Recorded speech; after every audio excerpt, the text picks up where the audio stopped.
மணப்பெண்ணின் பிரத்யேகமான திருமணம் Vivaha the Chennai silks. Summer holidays வந்தாச்சு, நம்ம ஜிடி ஹாலிடேஸும் வந்தாச்சு. GT holidays, south India's number 1 travel brand. பழைய நகையை கொடுத்து வைட் 11 மந்த்ஸ்ல அதே அடைக்கு புது நகையை எடுத்துக்கோங்க. எக்ஸ்ட்ராவா ₹1 தர வேண்டாம். Magic old gold exchange. Murugan மாநாடு முதல் கலவரத்துக்கான புள்ளியை பிஜேபி வச்சுட்டாங்க.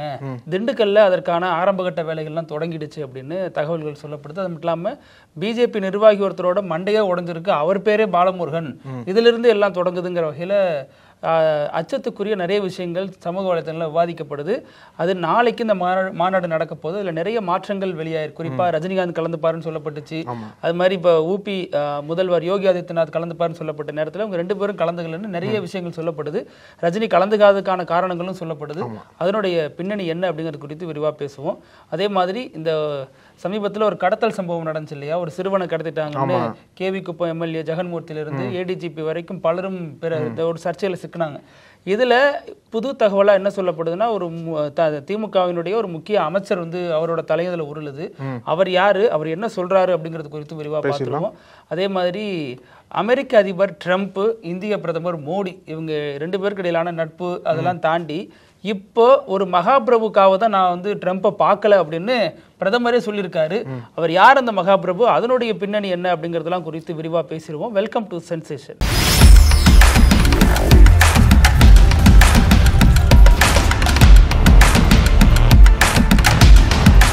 வணக்கம் பிருத்திவி. வணக்கம் அழகு. நாளைய தினம் தமிழ்நாட்டில் ஹிந்து முன்னணி நடத்தக்கூடிய அந்த முருக மாநாடு நடக்க போகுது மதுரையில். இதை நோக்கி தான் ஹிந்து முன்னணி கொஞ்சம் முன்னாடி இருப்பாங்க, பின்னாடி பிஜேபி இருப்பாங்களா? ஆமாம், கரெக்ட். அதில் வந்து வெளிப்படையாக பின்னாடி பிஜேபி இருப்பாங்க. ஸோ அந்த மாநாடு குறித்து தான் தமிழகம் முழுக்க பேசு பொருளாக மாறி இருக்கு இந்த டைமில். ஏன்னா அந்த மாநாடு குறித்து பெரிய சர்ச்சை என்ன அப்படின்னா, அது ஆன்மீக மாநாடு கிடையாது, அரசியல் மாநாடு. அது மட்டும் இல்லாமல் மதவாத மாநாடுன்னு சொல்லிட்டு தான் இங்கே பெரிய குற்றச்சாட்டுக்கெல்லாம் வச்சுட்டு இருந்தாங்க இல்லையா. அதற்கு முன்னாடி நேற்றைக்கு ஒரு சம்பவம் நடந்திருக்கு திண்டுக்கல்ல. இந்த ஆன்மீகம்ல அரசியல் மாநாடு நீங்கள இதுக்கு நான் ஒரு பாயிண்ட் வச்சிருக்கேன், நீங்க சொல்லுங்க, நான் பின்னாடி சொல்றேன். நேற்றைக்கு வந்து என்ன நடந்தது அப்படின்னா, திண்டுக்கல்ல மார்க்சிஸ்ட் கம்யூனிஸ்ட் செயலாளர் சரத்குமார் ஒரு மேடையில் பேசுறாரு. அந்த மேடையில் என்ன சொல்றாரு அப்படின்னா, முருகர் மாநாடை குறித்து சர்ச்சைக்குரிய விதத்தில் கருத்து ஒன்று பதிவு பண்றாரு போல. ஆனா அந்த மேடை எதற்கானது அப்படின்னா, மத்திய மாநில அரசுகள் இன்னும் மக்களுக்கு செய்ய வேண்டிய சில விஷயங்கள் பத்தி இதெல்லாம் செஞ்சு தரணும் அப்படிங்கிற கோரிக்கைகளை சொல்றதுக்காக நடத்தப்பட்ட ஒரு கூட்டம். அது அந்த கூட்டத்தில் ஒரு பேசுறாரு. அவரோட சர்ச்சையான பேச்சை கேட்ட அந்த பகுதியில் இருந்த ஹிந்து முன்னணி நிர்வாகிகள் ஒன்று கூடி அவங்களை வந்து எதிர்க்க ஆரம்பிக்கிறாங்க.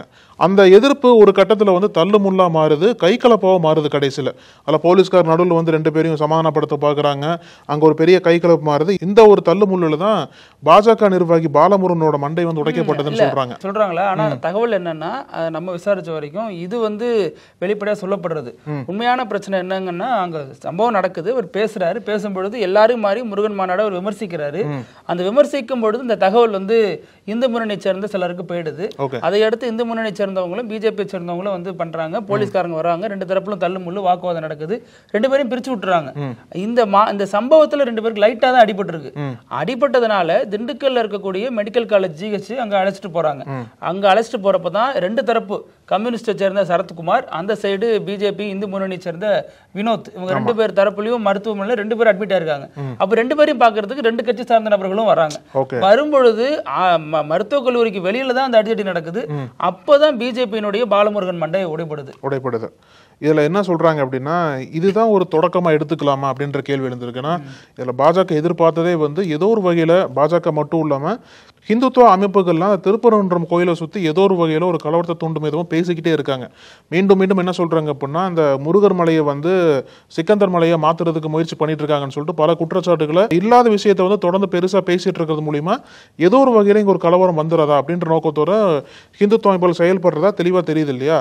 இப்போ இதோட தொடக்கமாக இதை பார்க்கலான்னு பல பேர் சொல்றாங்க. ஆமா, ஏன்னா தொடர்ந்து விசிகா, கம்யூனிஸ்ட் போன்ற இந்த இடதுசாரி இயக்கங்களை என்ன சொல்லிட்டு வராங்க அப்படின்னா, இந்த மாநாடே ஒரு மத வன்முறையை தூண்டுறதுக்கு தான், மத முரண்பாடை இன்னும் அதிகரிக்கிறது தான் அந்த மாநாடு பயன்படும், அந்த நோக்கத்தில் தான் அவங்க அதை வேணும்னே பண்றாங்க அப்படின்னு சொல்லிட்டு அந்த நேரத்தில் தான் இந்த ஒரு பிரச்சனையை, ஏன்னா முறைப்படி கம்யூனிஸ்ட் அரசுகிட்ட வந்து அனுமதி வாங்கி தான் அந்த இடத்துல மீட்டிங் போடுறாங்க.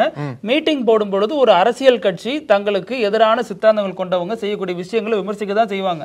அது வந்து முருகனை விமர்சிக்கல, முருகன் மாநாடு நடத்தக்கூடிய இந்து முன்னணி பாஜகவினுடைய நேரெதிர் சித்தாந்தம் கொண்டவங்க தான் சிபிஎம். ஸோ அவங்க விமர்சிக்கிறாங்கன்னா அதுக்கு நீங்க இன்னொரு மேடை போட்டு இன்னொரு இடத்துல விமர்சிக்கணும் அனுமதி வாங்கி. அதுதான் முறை, அதுதான் ஜனநாயக முறையில் அனுமதிக்கப்பட்ட ஒரு வழி. ஆனா அந்த செய்தியை தெரிஞ்சுக்கிட்ட உடனே இந்து முன்னணியை சேர்ந்த வினோத்துங்கிறவர் அங்க வந்து தனது ஆதரவாளர்களோட வந்து வாக்குவாதம் பண்றப்பவே இதுக்கான புள்ளி நமக்கு புரிய ஆரம்பிச்சிருது. ஒரு கலவர நோக்கத்துல தான் அதை செயல்படுறாங்க. ஏன்னா முருகன் மாநாடு நாளைக்கு நடக்க போகுது. அந்த மாநாடு நல்லபடியா நடக்கணும்னு உண்மையிலேயே அக்கறை இருக்கிற யாரும் இந்த பிரச்சனையை தூண்ட மாட்டாங்க இல்லையா? முருக பக்தர்களா இருக்கிறவங்க இது வேலை கிடையாது முருக பக்தர்களுக்கு. சோ இதற்கு பின்னணியில அரசியல் இருக்கு அப்படிங்கிறது அங்கேயே ஊர்ஜிதப்படுத்தப்படுது. அதனுடைய நீட்சியா தான் வாக்குவாதம் ரெண்டு தரப்புக்கு ஆகி பிரச்சனை ஆயிடுது. திண்டுக்கல்ல இந்த ஒரு இதை பத்த வச்சிருக்காங்க அப்படிங்கிற மாதிரி நிறைய ஒரு பயம் வர்ற மாதிரியான பல விஷயங்களும் பேசப்பட்டு வருது. இதுல வந்து ஏற்கனவே 5 லட்சம் பேரை கூட்டணும் திட்டம் போட்டாங்க இல்லையா பாஜகவினர் வந்து, நாளைக்கு எத்தனை பேர் வர போறாங்க, நாளைக்கு என்னென்ன திட்டங்கள் இருக்க போகுது, இந்த மாநாடு சுமூகமா நடைபெறுமா, இது தமிழக அரசுக்கு ஒரு பெரிய சிக்கல் தான். ஏன்னா சுமூகமா எந்த விதமான சட்டம் ஒழுங்கு பிரச்சனை இல்லாம நடத்த வேண்டிய தேவை இங்க இருக்கு. ஏன்னா அடுத்த ஆண்டு தேர்தல் வரக்கூடிய சமயத்துல சென்சிட்டிவான மேட்டரை வந்து சிறப்பா கையாண்டா மட்டும்தான் தமிழக அரசுக்கு எந்த விதமான சிக்கல் எல்லாம் இருக்கும். என்ன புரியல, ஏன் மதுரையை குறி வச்சிருக்காங்க? ஏன்னா அங்கதான் வந்து இந்த சிக்கந்தர் இந்த திருப்பரங்குன்ற மலை சர்ச்சை வந்துச்சு. இது ரொம்ப முன்கூட்டியே முதல்ல இது வந்துச்சு. அப்பவே வந்து இந்துத்துவ இயக்கங்கள்லாம் அங்க வந்து டென்ட் போட்டிருந்தாங்க. அந்த போராட்டத்தில் ஈடுபட்டவங்க கூட அந்த மாநகர சேராதவங்க வெளியில இருந்து வந்தெல்லாம் பிரச்சனை பண்ணதாக போலீஸ் தரப்புல சொல்லப்பட்டுச்சு. அதுக்கப்புறம் அதுக்கான ஷார்ட் அவுட் ஆச்சு இந்த பிரச்சனை. மெதுவா நம்ம நக்கீரன் நிருபர் எடுத்த பேட்டியில அங்க இருக்கக்கூடிய மக்களே வந்து நாங்க அதெல்லாம் பாகுபாடு பாக்குறது இல்லை அப்படின்னு சொல்லியிருந்தாங்க. ஸோ அந்த பிரச்சனை முடிஞ்சு போச்சு. அப்புறம் பார்த்தா அமித்ஷா வராரு, அப்புறம் இதெல்லாம் நடக்குது, அப்புறம் மறுபடியும் மாநாடு நடத்த போதா சொல்றாங்க. அப்ப பின்னாடி வேற ஏதாவது செயல் திட்டம் இருக்கு. அங்க என்ன சொல்றாங்கன்னா, மதுரையை பொறுத்த வரைக்கும் கள்ளழகர் தானே ஃபேமஸ், ஏன் முருகர் எடுக்கிறாங்க அப்படின்னு சொல்லப்படுது. முருகர் வந்து தமிழகம் முழுமையான ஒரு கடவுளா இருக்காரு, தமிழ் கடவுள் சொல்லப்படுறாரு. கள்ளழகர்னா மதுரையோட அவங்க சுருங்கிடுவாங்க. அதனால தமிழகம் முழுவதும் இந்த அரசியல் பயன்படுத்தணும் அப்படிங்கிற நோக்கத்துல பண்றதா சொல்லப்படுது. அப்புறம் இந்த மாநாட்டுக்கு ரஜினி வராருன்னு திடீர்னு ஒரு செய்தி பரவ ஆரம்பிச்சிருச்சு. நம்ம முதல்ல உங்கள்ட்ட சொன்னோம் இல்லையா, அந்த ஆன்மீக அரசியல் சொல்றப்ப அந்த வார்த்தையை முதல்ல காயின் பண்ண தமிழகத்துல இவர்தான் ஆன்மீக அரசியல் அப்படின்னு சொல்லி கொண்டு வந்தார். அதற்கப்புறம் அவருக்கு பல நெருக்கடி, பல தேவையில்லாத வேலை நம்ம அரசியல் விலகிட்டார். சோ அவங்க என்ன பண்ணிருக்காங்கன்னா, ஒவ்வொரு இதுலயும் முக்கியமான ஐக்கானா தேர்ந்தெடுத்து கூப்பிட முயற்சி பண்ணாங்க. உத்தரப்பிரதேச முதல்வர் யோகி ஆதித்யநாத், அப்புறம் இங்க ஆந்திரா துணை முதல்வர் பவன் கல்யாண். இப்ப இவங்க அது மாதிரி தமிழ்நாட்டுல நம்ம இயக்கத்தோட நெருக்கமா இருக்கிறது யாருன்னு பார்த்தா ரஜினிகாந்த் இருக்காரு அப்படின்னு அவங்க கருதினதன் அடிப்படையில ரஜினிக்கும் அழைப்பு போனதா சொல்லப்பட்டுச்சு, வரப்போறாருலாம் சொல்லப்பட்டுச்சு. இந்த நேரத்துல அப்பா ஆளை ஒடுங்க சாமி, நான் அரசியல்ல இல்ல, நான் எல்லாருக்கும் பொதுவானரா இருந்துட்டு போறேன்னு ரஜினி தனது பிஆர்ஓ மூலமா விளக்கம் கொடுக்க வச்சுட்டாரு. அதுல என்ன சொல்றாரு, ரஜினி வந்து கலந்துக்கிறதாக யூகங்கள் சொல்லப்படுது, அது உண்மை கிடையாது, ரஜினி அந்த மாநாட்டில் கலந்துக்க மாட்டாரு அப்படின்னு சொல்லப்பட்டுச்சு. அப்போ ரஜினி வர்றதுக்கான வாய்ப்பும் போயிடுச்சு. ஏன்னா ரஜினியை பொறுத்த வரைக்கும் மீண்டும் ஒரு சர்ச்சையில சிக்கிறதுக்கு ஒரு விரும்பல, எல்லாருக்கும் மாணவரா இருந்துருவோம், வேணா நீங்க சொல்றீங்களா நான் வந்து ராமர் கோயில் திறக்கிறதுக்கு வரேன், அந்த மாதிரி விஷயங்கள் நான் ஈடுபடுறேன், என்ன வச்சு ஒரு அரசியல் முன்னகர்த்தல இனிமே நான் வந்து ஓய்வெடுக்க தான் விரும்புறேன் அப்படிங்கிற ரொம்ப தெளிவா இருக்காரு. ரொம்ப உறுதியா இருக்கிறதுனால அவரு கை கொடுக்கலன்னு சொல்லப்படுது. மெதுவா கலந்துகிட்டார் இந்த பிரச்சனையில இருந்து. ஊபி முதல்வர் வரல அப்படின்னு தகவல்கள் இப்ப வெளியே இருக்கு. அதற்கான பின்னணிகள் என்ன அப்படிங்கிறது குறித்தும் பேசப்பட்டு வருது. இன்னும் முக்கியமான காரணம் என்ன சொல்லப்படுதுன்னா, அவருக்கு வர்றப்ப சரியான ரிசப்ஷன் இருக்காது, மக்கள் வந்து அவர் இந்த அளவுக்கு நெருக்கமான தலைவராக பார்க்கலன்னு சொல்லப்படுது. எப்படி ரிலேட் பண்ண முடியும்? ஆமா, ஆனா உண்மையான காரணம் என்ன அப்படிங்கறதுலாம் இனிமே தான் தெரியல. ஆனா நிச்சயமா பவன் கல்யாண் வரதா சொல்றாங்க. ஏன்னா முன்னாடியே பாஜக என்ன பிளான் போட்டிருந்தாங்க அப்படின்னா, பவன் கல்யாணை வச்சு தமிழ்நாடு முழுக்க பிரச்சாரம் பண்ணணும், அடுத்த ஆண்டு வரக்கூடிய தேர்தலை நோக்கி பவன் கல்யாண் யூஸ் பண்ணிக்கணும்னு சொல்லிட்டு தான் முன்னாடி திட்டம் போட்டிருந்தாங்க. அதற்கு தான் பவன் கல்யாணோட தொடக்க புள்ளியா அந்த மாநாடு அமையும் அப்படின்ற ஒரு இது பேசப்படுது. ஏன்னா பவன் கல்யாண் வந்து ஒரு நல்ல ஒரு ஸ்ட்ராங் ஃபேஸா இருப்பார் பாஜகவுக்கு நம்புறாங்க. ஏன்னா ஆந்திரால வந்து கூட்டணி ஆட்சி நடைபெறுது இல்லையா, ஆனா அவரே தனி கட்சி தான், அவர் தனி கட்சி தான், இன்னொரு கட்சி, ஏன்னா ஒரு பிஜேபியாவே செயல்படுறாரு. தொடங்கினப்போ ஒரு அம்பேத்கரிஸ்டா தன்னை காட்டிக்கிட்டவர் அப்படியே இந்த சைடு வந்துட்டாரு, ஃபுல்லா காவியா மாதிரி அந்த சனாதனத்துக்கு ஆதரவா பல மேடைகளை பேசிட்டு வர்றாரு. இவரை வந்து ஒரு பிரச்சார முகமா பாஜக பயன்படுத்துறதுக்கு முன்னோட்டமா தான் அவரை வந்து மாநாட்டில் கூப்பிட்டுருக்காங்க. அவரு ஏறக்குறைய வரதா சொல்லியிருக்காரு. அவரோட வருகை என்பது உறுதின்னு சொல்றாங்க.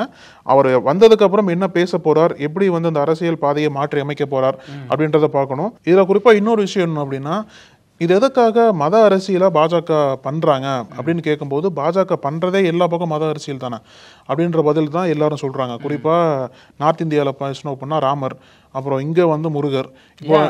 எலெக்ஷன் முடிஞ்ச உடனே ஜெய் ஸ்ரீராம் சொன்ன பிரதமர், 3வது எலெக்ஷன் முடிஞ்ச உடனே ஜெய் ஸ்ரீராம் சொல்லிட்டு இருந்த பிரதமர் அந்த 3வது எலெக்ஷன் முடிஞ்சதுக்கு அப்புறம் ஜெய் ஜெகநாத்னு சொன்னதெல்லாம் சர்ச்சைக்குரிய ஒண்ணா மாறுனுச்சு. இப்ப அந்த ஜெகநாத் தான் நீங்க சொன்ன மகாபிரபு. ஓஹோ, அந்த மகாபிரபு. ஆமா, இப்போ சொன்னீங்க இல்லையா, எதற்காக வந்து மோடி ட்ரம்ப் கூப்பிட்டுமே இல்ல ட்ரம்ப்போட அழைப்பை நான் நிராகரிச்சு இந்தியாவுக்கு வந்ததா சொன்னார் இல்லையா?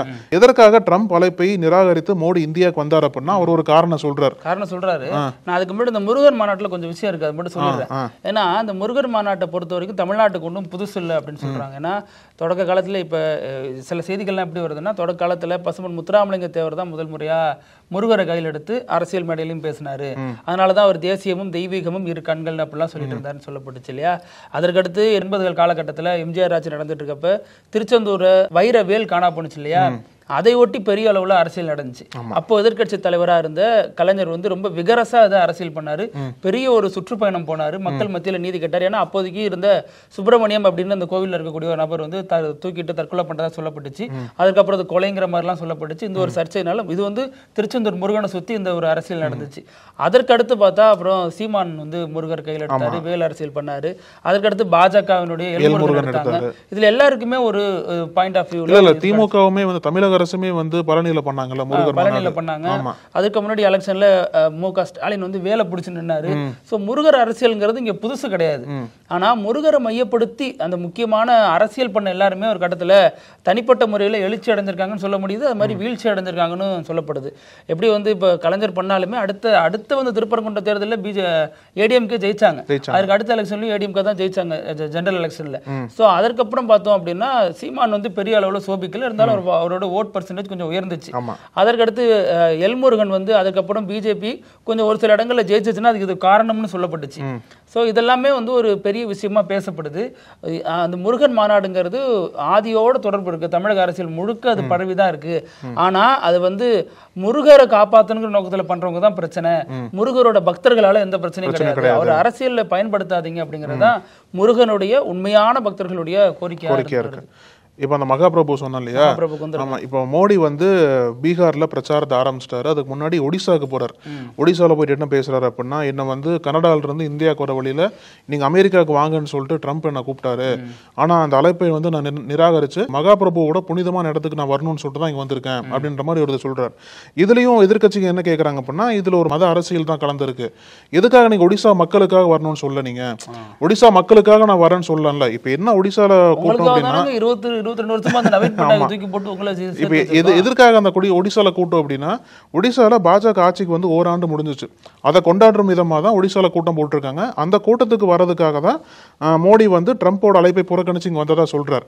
ஆனா அந்த ஊர் மக்களுக்கு எந்த ஒரு கடவுள் இருக்காங்களோ அதை நாங்க சொல்லி அந்த மக்களோட மக்களா இணைகிறோம். இல்ல, நீங்க கடவுள் பேரை சொல்றீங்க, நீங்க மத குரு கிடையாது இல்ல, பிரதமர் இல்ல. பிரதமர்னா மக்களை தான் முன்னிலைப்படுத்தணும், மத அரசியல் முன்னிலைப்படுத்தக்கூடாது இல்ல. இந்திய பிரதமர், இந்திய அரசுக்கு மதம் கிடையாது இல்லையா? ஒடிசா மக்களுக்காக தான் நான் ட்ரம்போட அழைப்பை புறக்கணிச்சேன்னு சொன்னா அதுல ஒரு நியாயம் இருக்கு. ஏன்னா மக்களுக்காக வந்திருக்கேன் அப்படின்னு சொல்லலாம், அதுதான் ஜனநாயகம் சொல்லலாம். ஆனா மக்களுக்காக வந்திருக்கேன்னு சொல்லாம நான் மகாபிரபு ஜெகநாதருக்காக வந்திருக்கேன்னு சொல்லும் போதுதான் அங்க வந்து வெளிப்படையாக பாஜக மத அரசியல பேசுறாங்க அப்படின்ற குற்றச்சாட்டு எழுந்திருக்கு. அதெல்லாம் மக்கள்லாம் மோஸ்ட்லி அதான் கேட்கறாங்க. ஒடிசா போனா ஜெகநாதன் சொல்றீங்க, தமிழ்நாடுக்கு வந்தா முருகர்னு சொல்றீங்க, நார்த்துக்கு போனா ராமர்னு சொல்றீங்க.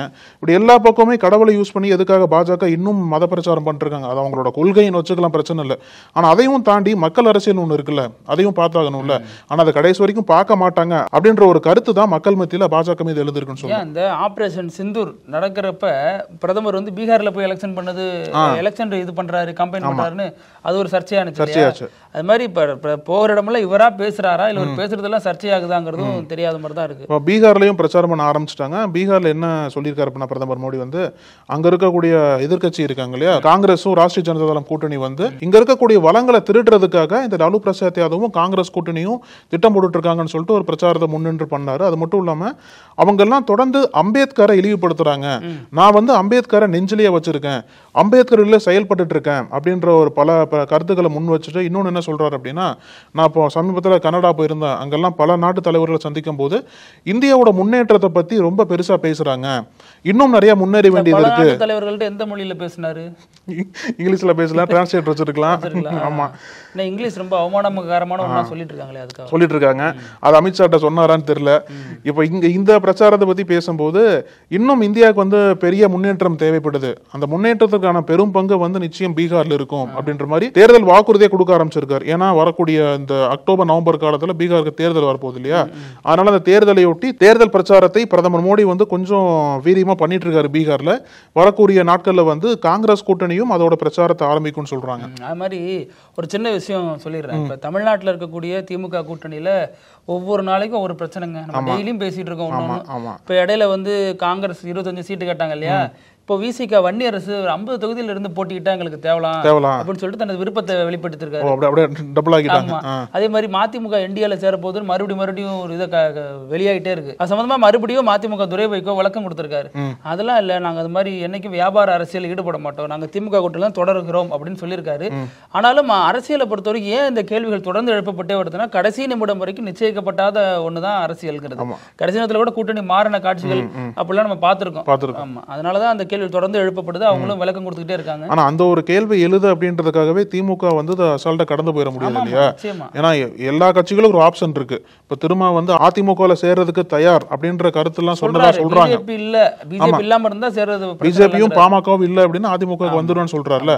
அப்ப அதெல்லாம் திமுகவுக்கு ஒரு வார்னிங் சைன் தான் சொல்லணும். அது மட்டும் இல்லாம இந்த ஒரு தேர்தலில் கடந்து போயிடலாம். அழகு 2026 பொறுத்த வரைக்கும் இது வேற.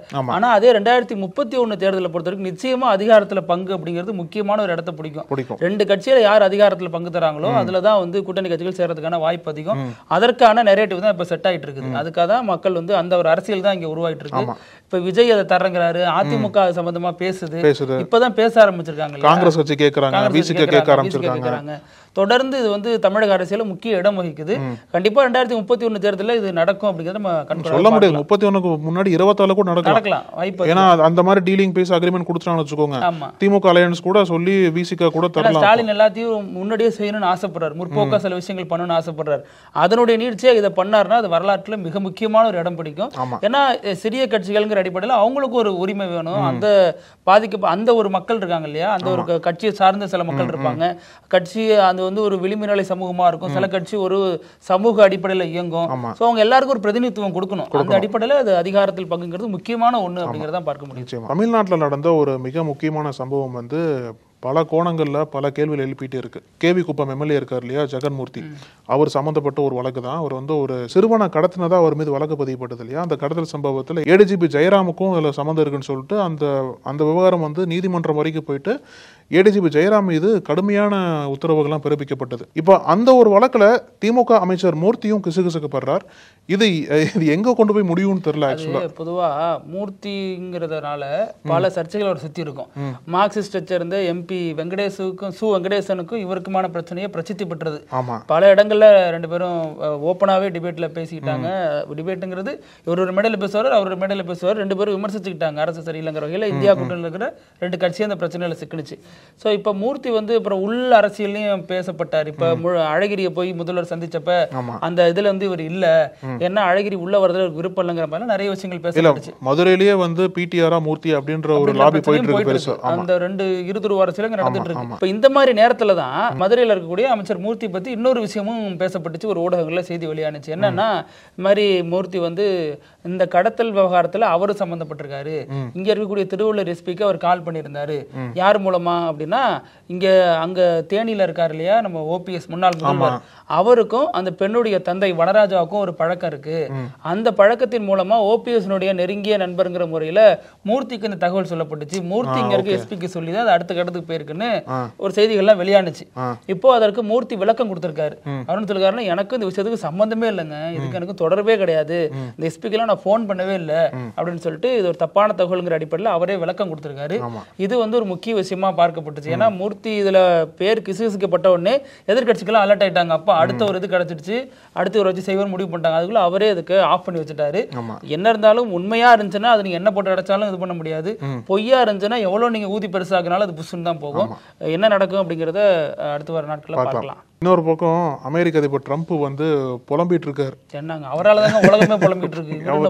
அவருக்கு என்ன புலம்புல அப்படின்னா, கண்டிப்பா எனக்கு தரமாட்டாங்கப்பா, கண்டிப்பா எனக்கு அது கிடைக்கவே கிடைக்காது.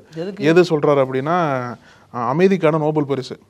அதாவது இந்தியா பாகிஸ்தான் போரை வந்து இவர் தான் நிறுத்தினாரு, இவருக்கு வந்து அமைதிக்கான நோபல் பரிசு கொடுக்கணும்னு சொல்லிட்டு பாகிஸ்தான் பரிந்துரை பண்ணிருக்கு போல. இதுக்குதான் நீங்க லஞ்சு கொடுத்தீங்களா, இதுக்குதான் லஞ்சு கொடுத்தீங்களா நீங்க ஒரு பாகிஸ்தான் தளபதிக்கு நோபல் பரிசு கொடுக்கணும் நடக்குது நாட்டுல. இது வந்து பரிந்துரை பண்ணது அவருக்கு ஒரு மகிழ்ச்சியை கொடுத்துருக்கு. ஆனா இன்னொன்னு என்ன அப்படின்னா, என்னதான் பரிந்துரை பண்ணாலும் எனக்கு தரமாட்டாங்க, நான் தான் போரை நிறுத்தினேன்னு சொல்லிட்டு மக்களுக்கே தெரியும், இருந்தாலும் எனக்கு எப்படி தரமாட்டாங்க அப்படின்னு சொல்லிட்டு புலம்பிட்டு இருக்காரு சோசியல் மீடியால. இது இத்தனை நாள் இவர் சொன்னதுக்கான காரணமே இதுதான் தெரிய வருது. ஒரு நோக்கமே வந்து அதான் இருக்குமோ அப்படின்ற ஒரு கேள்வி இருக்குல்ல. அப்புறம் அது மாதிரி அழகு நம்ம நிகழ்ச்சியினுடைய இறுதி பகுதி இப்படி எல்லாமா நடக்கும் அப்படின்னா, நம்ம ஏற்கனவே சொன்னபடி அது உத்தரப்பிரதேசத்துல பெரும்பாலும் நடக்குது. இன்னைக்கு ஒரு சம்பவம் அப்படி நடந்திருக்கு. உத்தரப்பிரதேசத்துல ஒரு நபர் தனது மகன் 17 வயசு பையனுக்கு பெண் தேடி இருக்காரு திருமணத்துக்காக. 17 வயசுல கல்யாணம் பண்ணி வைக்கிறாங்க, அது என்ன கதைன்னு தெரியல. தேடி இருக்காரு. அதுல அந்த பொண்ணு வந்து 22 வயசா அந்த பொண்ணுக்கு. உடனே 22 வயசு பொண்ணு அந்த வீட்டுல எப்படி ஒத்துப்பாங்க, என்ன இவ்வளவு சின்ன வயசுல இப்போ கல்யாணம் பண்றீங்க, முதல்ல அவன் சிறுவன் 17 வயசுங்கிறது எப்படி அதை பண்ணாங்கன்னு தெரியல. அதுல வந்து பையனுக்கு ஏன் கல்யாணம் பண்ணு சொல்லிட்டு வீட்டுல ரொம்ப பிரச்சனை பண்ணிருக்காங்க. அதற்கடுத்து அவரு இல்ல கல்யாணம் பண்ணி தான் வைக்கணும்னு அடம் பிடிச்சிருக்காரு. என்ன இவ்வளவு அடம் பிடிக்கிறான், என்னவா இருக்குன்னு இவரை பத்தி யோசிக்க ஆரம்பிச்சிட்டாங்க. உடனே தலைவர் அப்ஸ்காண்ட் ஆயிட்டாரு ஊருக்குள்ள. இவர் அப்ஸ்காண்ட் ஆயிட்டாரு, சரி என்னதான் பிரச்சனை தெரியல, அப்ஸ்காண்ட் ஆயிட்டாருன்னு தேடி பார்த்து அந்த பொண்ணும் அப்ஸ்காண்ட் ஆயிருக்கு. 2 பேரும் கல்யாணம் பண்ணிட்டாங்க. மருமகளை கல்யாணம் பண்றதுக்கு வீட்லயே வச்சுக்கிறது தான் இவரு இவ்வளவு ஐடியா பண்ணிருக்காரு. இதுக்குத்தான் இத்தனை நாள் கூவனியா அப்படின்னு பையன் மூலியமா கூப்பிட்டுருக்காரு. அந்த பையன் அப்பா நீ எனக்காக பாக்கலையாப்பா, என்ன வச்சு பாத்துருக்கியாப்பா அப்படின்னு அந்த பையனும் ஷாக் ஆயிருக்காரு. இப்படி ஒரு சம்பவம் உத்தரப்பிரதேசத்தில் நடந்திருக்கு. இதே மாதிரி நாளைக்கும் நன்றி. அழகு நக்கீரன் டிவிக்கு சப்ஸ்கிரைப் செய்யுங்கள். உங்கள் ஆதரவே எங்கள் பலம். ஆசிரியர்களுக்கு நண்பனாகவும் மாணவர்களுக்கு ஆசானாகவும் திகழும் தேர்வு வழிகாட்டி. ஒவ்வொரு பாடத்திற்கும் அனுபவமிக்க ஆசிரியர்களின் துல்லியமான தெளிவான விடைகள். CNC இருக்கு, தேர்வு பயம் எதற்கு? இது தீரன் பப்ளிஷிங் ஹவுஸ் விற்பனை வெளியீடு.